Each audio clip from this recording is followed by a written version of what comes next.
Hello YouTube family, అందరు ఎలా ఉన్నారు? బాగున్నారా? నా ఛానల్ని ఫస్ట్ టైం చూస్తున్నట్టయితే ప్లీజ్ లైక్ చేయండి, షేర్ చేయండి అండ్ సబ్స్క్రైబ్ చేయండి.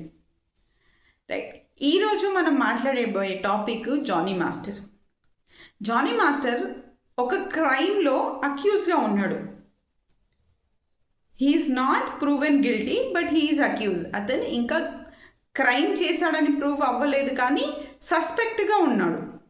రైట్, రిమాండ్కి కూడా వెళ్ళేసి వచ్చిండు.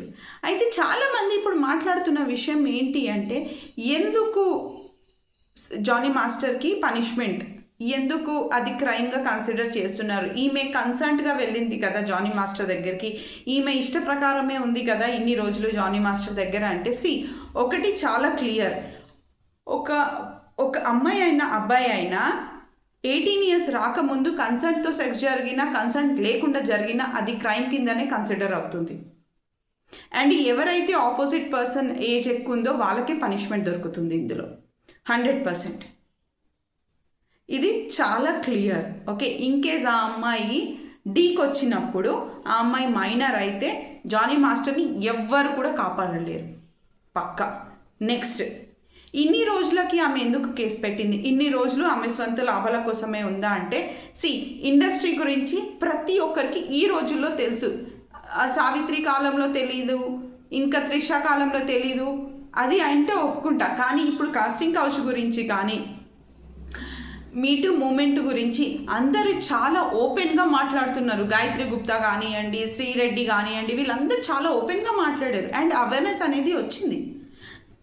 కాస్టింగ్ కౌచ్ రైటా రాంగా అంటే 100% అది రాంగే, దాన్ని ఎవరు కూడా సపోర్ట్ చెయ్యరు.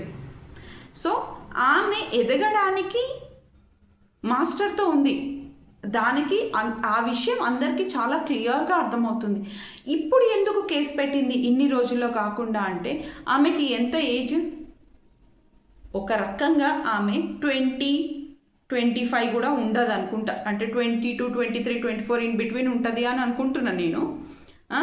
ఇన్కేస్ ఆ ఏజ్ గ్రూప్ అయితే ఆమె ఇన్ని రోజులు ఏమనుకుంటుంది? పొద్దున్న లేచినప్పటి నుంచి నైట్ పడుకునే వరకు జానీ మాస్టర్తోనే ఉంటుంది. ప్రతి దగ్గరికి వెళ్తుంది, ప్రతి ఈవెంట్లో కలిసి పార్టిసిపేట్ చేస్తారు, అన్నీ చేస్తారు. ఈవెన్ మనం వీడియోస్లో చూస్తే కూడా వాళ్ళు ఎంతో క్లోజ్ అనేది మనకే అర్థమవుతుంది. ఆ పిల్ల ఏమనుకుంటుంది? 100% నేను పెళ్లి చేసుకుంటాడేమో అని అనుకుంటుంది కదా. సరే, వాళ్ళ అమ్మనే ప్రొవోక్ చేస్తుందో ఈమెనే ప్రొవోక్ అవుతుందో మనకు తెలీదు, కానీ ఆబ్వియస్గా అలా అనుకుంటారు కదా. ఆమె ఏమైనా మెచ్యూర్డ్ పర్సన్ కాదు కదా.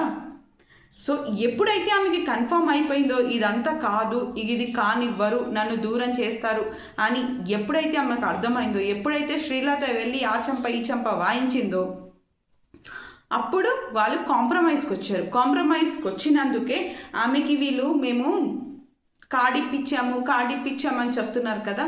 ఆ కాంప్రమైజ్ ప్యాకేజ్లోనే ఈ ఒక కార్డిప్పించడం జరిగింది. అదర్వైజ్ అసలు అవసరం లేదు. ఆమె ఆ ఫ్యామిలీకి మంచి చెయ్యకపోగా వీళ్ళెందుకు అంత ఓవర్ లవింగ్ అయిపోయి అంత తిరిగి అందరితో ఫైట్ చేయించి కాడిపియాల్సిన అవసరం లేదు కదా. సో ఈ విషయం చాలా క్లియర్.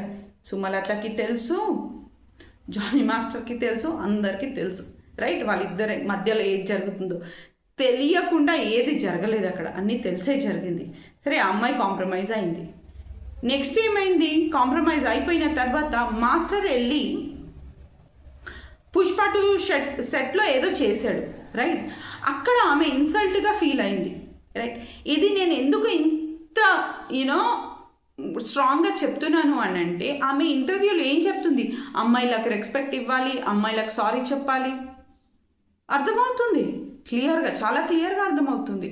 రైట్, పుష్ప సెట్లో ఏదో జరిగింది, ఇవన్నీ ఆమెకి ట్రిగర్ అయిపోయి ఆమె వెనుక నేనున్నాను అని కొంతమంది సపోర్ట్ ఇవ్వడం వల్ల ఆమె ఏం చేసింది? ఓహో, ఇలా చేస్తావా, ఓకే, నేను నీ సంగతి చూస్తాను అని. అప్పుడే జానీ మాస్టర్కి అవార్డు కూడా వచ్చింది, నేషనల్ అవార్డు.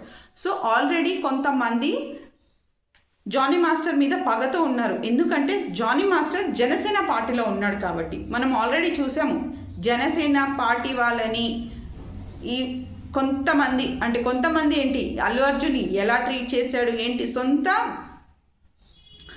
వాళ్ళని అతను సపోర్ట్ చేయకుండా వేరే వాళ్ళకి సపోర్ట్ చేశారు. అలా అన్నప్పుడు జానీ మాస్టర్ జనసేన పార్టీ కాబట్టి అల్లు అర్జున్ ఏం చేసిండు, ఓహో ఓకే ఇట్లనా, నేను ఈమెకి సపోర్ట్ చేస్తా అని ఈమెకి సపోర్ట్ చేయడం జరిగింది, రైట్. ఇప్పుడు ఏమైపోయింది, ఆమె వెనుక ఒక స్ట్రాంగ్ బాడీ ఉంది కదా అని ఆమె వెళ్ళి కేసు పెట్టేసింది. అసలు ఆమె మాట్లాడేది కూడా చాలా ప్లాన్డ్గా, చాలా క్లియర్గా మాట్లాడుతుంది.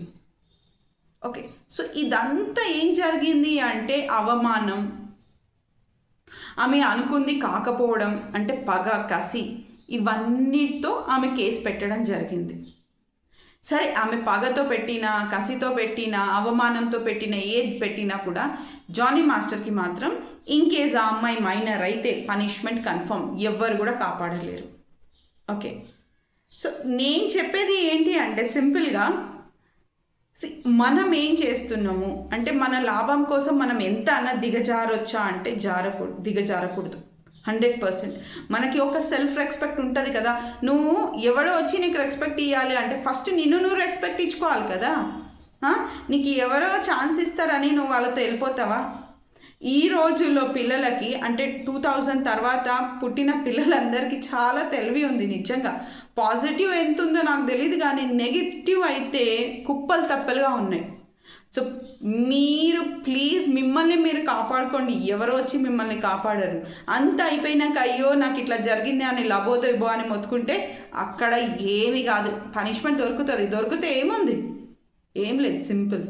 కానీ నిన్న అందరు ఎలా చూస్తారు అది గుర్తుపెట్టుకో. ఇదొక్కటే నా సైడ్ నుంచి నేను చెప్పదలుచుకున్నా, రైట్. ఇప్పటిదాకా నా వీడియోస్ చూసారంటే ఖచ్చితంగా నా వీడియో నచ్చే ఉంటుంది. ప్లీజ్ సబ్స్క్రైబ్ చేసేయండి, ఓకేనా? Thank you.